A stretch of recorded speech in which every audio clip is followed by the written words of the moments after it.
అందరికీ నమస్కారం. రోజుకో పద్యం వేమన శతకం ఈ సిరీస్లో ఈరోజు వేమన పద్యం. అల్పుడెప్పుడు పల్కు ఆడంబరముగాను సజ్జనుండు పల్కు చల్లగాను కంచు మ్రోగినట్లు కనకంబు మోగున విశ్వదాభిరామ వినురవేమ. ఈ పద్యానికి సులభమైన మాటల్లో అర్థం చెప్పుకోవాలంటే, అల్పుడు అంటే అంతగా విషయ పరిజ్ఞానం లేనివాడు, అజ్ఞాని, చాలా ఎక్కువ మాట్లాడతాడుట. అంటే అన్నీ తనకే తెలుసు అన్నట్టు మాట్లాడతాడుట. అలాగే సజ్జనుడు, జ్ఞాని, మేధస్సు కలవాడు, గుణవంతుడు, చాలా తక్కువ మాట్లాడతాడుట. అంటే తనకి ఎన్ని విషయాలు తెలిసినా ఏమీ తెలియనట్టుగా తక్కువగా మాట్లాడతాడుట.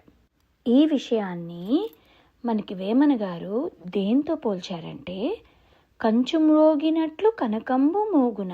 అంటే కంచు అనేది ఒక లోహం. ఆ లోహాన్ని మనం తాకితే చాలా పెద్ద శబ్దం వస్తుంది. అలాగే కనకం అంటే బంగారాన్ని కొడితే చాలా తక్కువ శబ్దం వస్తుంది. కానీ విలువైనది ఏంటి? కంచా కనకమా? బంగారమే కదా. సో మనం ఎప్పుడు బంగారంలాగా ఉండాలి, వినయంగా ఉండాలి, ఎన్ని తెలిసినా తెలియనట్టుగా ఉండాలి అని మనకి వేమన గారు చెప్తున్నారు.